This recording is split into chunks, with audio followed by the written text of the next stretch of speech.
औज़ुबिल्लाहि मिनश्शैतानिर्रजीम बिस्मिल्लाहिर्रहमानिर्रहीम। आज की इस तारीखी उतरौला की सरजमीन पर तशरीफ फरमा ऑल इंडिया मजलिस इत्तेहादुल मुस्लिमीन के कौमी सदर काबिल एहतराम इज्जत माब आली जनाब नकीब मिल्लत जनाब बैरिस्टर असदुद्दीन ओवैसी साहब आज के इस प्रोग्राम में जलवा अफरोज भारतीय समाज पार्टी के नेशनल प्रेसिडेंट जनाब ओम प्रकाश राजभर जी इस प्रोग्राम में तशरीफ फरमा ऑल इंडिया मजलिस इत्तेहादुल मुस्लिमीन सूबे उत्तर प्रदेश के जनरल सेक्रेटरी जनाब गुलाम मोहम्मद साबिर साहब, प्रदेश के ज्वाइंट सेक्रेटरी जनाब एडवोकेट नायब साहब, प्रदेश के सेक्रेटरी जनाब इरफान पठान साहब,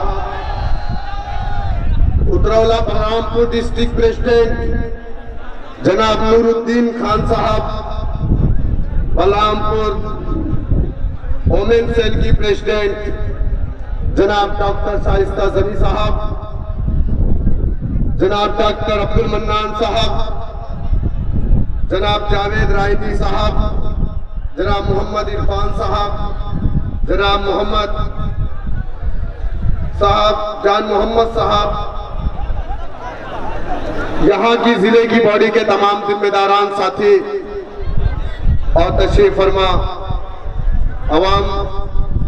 अभी आपके सामने डॉक्टर मन्नान साहब खिताब फरमा रहे थे।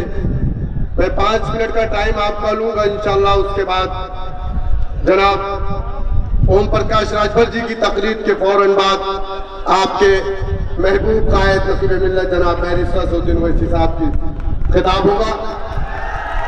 बस मैं आपको दो चंद बातें बता करके अपनी जगह ले लूंगा इंशाअल्लाह ताला। एक शेर में नकीब मिल्लत और जनाब ओम प्रकाश राजभर जी की जानिब से आपके हवाले कर रहा हूं कि मेरी कोशिशों को सराहो, मेरे हमराह चलो, मेरी कोशिशों को सराहो, मेरे हमराह चलो। मैंने एक शम्मा जलाई है हवाओं के खिलाफ। और मुसलमानों, मैं आपके लिए एक शेर कह रहा हूं कि तूफानों से आंख मिलाओ, सैलाबों पर वार करो। तूफानों से आंख मिलाओ, सैलाबों पर वार करो। मल्लाहों का चक्कर छोड़ो, पैर के दरिया पार करो।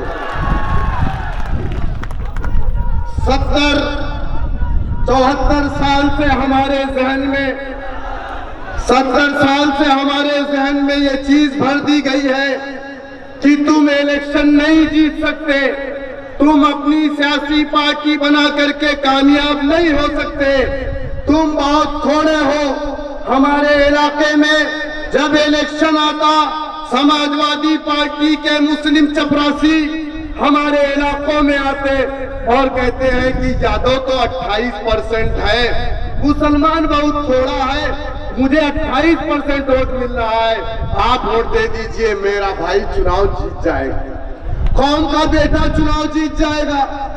ये बात कह करके हमारे वोटों को लेते, ये हमारे वोटों के सौदागर जाकर के उत्तर प्रदेश की असेंबली में जब बैठते हैं तो पलट करके कभी हमारे इलाकों की तरफ नहीं देखते।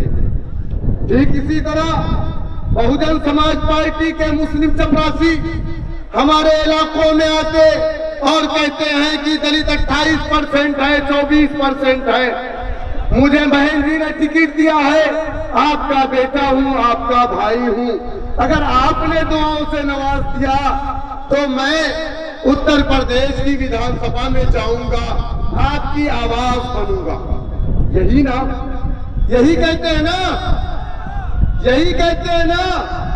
अब मैं आपको बताऊं हकीकत क्या है। उत्तर प्रदेश के अंदर यादव कितना मालूम आपको? 7%। कितना? 5 और 2% बीजेपी के साथ। क्या मेरी बात गलत है? सही है ना? 5% चाचा भतीजा में बटा है, सही है ना? यानी 2.5, 5 और 2 7 7% वाले का कॉन्फिडेंस लेवल देखिए। अखिलेश यादव कुछ दिन पहले मीडिया के सामने कहते हैं 2022 में हमारी सरकार आएगी। 7% वाले का कॉन्फिडेंस लेवल 2022 में हमारी सरकार आएगी तो मुसलमानों के ऊपर एनआरसी CAA के लगे हुए मुकदमे को हमारी सरकार वापस लेगी। कहा ना, अब मुस्लिम चपरासी निकला मुस्लिम इलाकों में। भैया जी कहीं है, का कहीं है, तो भैया जी कहीं है कि 22 में सरकार बनाओ, एनआरसी CAA के मुकदमे को वापस। कहा ना, 2012 के 2017 के मैनिफेस्टो में क्या कहा था? पूर्ण बहुमत से हमारी सरकार बनाओ, मुसलमान के ऊपर आतंकवाद के झूठे मुकदमे में जो लोग जेल हैं उनको बाहर किया जाए। रंगनाथ मिश्रा कमीशन की जो सिफारिश है उसकी बुनियाद पर मुसलमानों को पसमानदगी के सबब उनको 18% रिजर्वेशन मिलेगा। कहा था कि नहीं कहा था? 2023 जीत करके आए, आपने ज़कात, खैरात, सदका, फितरा सब उठा करके दे दिया समाजवादी को। दिया कि नहीं? 12 में दिया ना। 2023 जीत करके आए, कितने मुकदमे वापस हुए, कितना मुसलमान जेल की सलाखों के बाहर आया। 2013 में खालिद मुजाहिद हकीम तारिक को खालिद मुजाहिद को मार दिया गया। कहा? फैजाबाद से लखनऊ जा रहे थे, रामसनई घाट पर मार दिया गया। किसकी सरकार थी? समाजवादी की सरकार। मैंने अपने हाथों से जाकर के खालिद मुजाहिद की लाश को उठाया, पोस्टमार्टम करवाया। 42 लोगों के ऊपर मुकदमे कायम हुए, कोई एक जेल नहीं गया, एक जेल नहीं गया। मुजफ्फरनगर के दंगे हुए, संगीत सोम के ऊपर NSA जैसी कार्रवाई हुई, 7 दिन में जेल से बाहर आ गए। और ये लोग क्या कह रहे हैं? 2022 में हमारी 7% वालों, तुम्हारी सरकार अब कभी नहीं आएगी। यहाँ 18% प्लस 18%, 36% इकट्ठा है। 22 में इंशाअल्लाह ताला ओम प्रकाश राजभर हमारे चीफ मिनिस्टर होंगे ना इंशाअल्लाह। अच्छा ठीक, इसी तरह बहुजन समाज पार्टी के लोग कहते हैं कि हमारे, मैं आपको ईमानदारी से बताऊं, उत्तर प्रदेश में दलित 24-28% होगा, मुझे सही आंकड़ा नहीं मालूम, लेकिन 11% वो दलित जिस बिरादरी का ताल्लुक बहन जी से है, कितना है? 11%। बाकी खटिक किसके साथ है? पासी किसके साथ है? धोबी किसके साथ है? ये सब भी तो दलित में आता। 16 जातियां उत्तर प्रदेश में दलितों की है, एक जाति 11%, वो बहुजन समाज पार्टी के साथ है। और बहन जी क्या कह रही है? अकेले हमारी सरकार आ रही है 2022 में। दोनों सपने देख रहे हैं। 2019 में सपा बसपा का गठबंधन उत्तर प्रदेश में पार्लियामेंट के अंदर क्या हुआ? कितनी सीट जीते? 1 10 1 5। 2017 में कांग्रेस समाजवादी का गठबंधन क्या हुआ? 7 और 45। तो ये गठबंधन कामयाब नहीं हो सकता। बस एक आखिरी बात, वक्त कम है, कह करके खत्म हो करूंगा अपनी बात को। हमारे घरों में हमारे दूल्हा भाई आते हैं ना, आते हैं, हमारा दामाद, हमारे दूल्हा भाई आते हैं, हम लोग बड़ी इज्जत करते हैं। यह इंसानी फितरत है, लोगों को दामाद बहुत प्यारा होता। 1 दिन 2 दिन 3 दिन अपने घरों में VIP ट्रीटमेंट होता, सारी चीजें उनको मुहैया कराई जाती। 3 दिन रहते, अल्हम्दुलिल्लाह बेहतरीन खाना, सुबह बेहतरीन कीमा भेजा, फ्राई, है ना, नाश्ता वगैरह बढ़िया होता। और जब दामाद माने गवैया, चाची लोग समझे, तू लोग गवैया कहा देना दामाद के। दामाद 1 दिन 2 दिन 3 दिन रहता, वापस जाने लगता। सास ससुर बेचारे क्या करते? पॉकेट में से पैसा निकाले 1000-2000 ताकत के हिसाब से आदमी अपने दामाद को देता।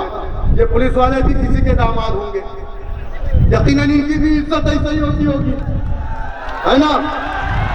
लेकिन एक मिनट भाई, लेकिन ये दामाद इज्जत हुई, वापस चला गया। लेकिन जब घर के अंदर बंटवारा होता है तो दामाद को कभी हिस्सा नहीं मिलता, नाकारी औलाद को हिस्सा जरूर मिलेगा।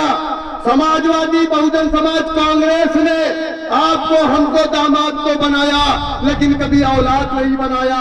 हिस्सेदारी देने की बात आई तो अपनी नाकारी औलाद को हिस्सा दिया, दामाद को हिस्सा नहीं दिया। इसलिए मैं आपसे कह रहा हूँ, मुत्तहिद होकर के, मुनज़्ज़म होकर के आप अपने भाई नक़ीब मिल्लत जनाब फ़ारिस असदुद्दीन ओवैसी साहब के हाथों को मजबूत कीजिए और ज्यादा से ज्यादा तादाद में मुत्तहिद होकर के गांव जाकर के पार्टी को मजबूत करने का काम करें। मैं इन्हीं बातों के साथ अपनी बात को खत्म करूंगा और एक आखिरी शेर पढ़ूंगा कि जमीन के नीचे से खंडर जरूर निकलेगा, जमीन के नीचे से खंडर जरूर निकलेगा, हमारे नाम का पत्थर जरूर निकलेगा। जमीने हिंद की तह को कुरेद कर देखो, मेरे बुजुर्गों का भी सर जरूर निकलेगा इंशाअल्लाह। बहुत बहुत शुक्रिया। अब मैं दावा दूंगा भारती सुहेल देव समाज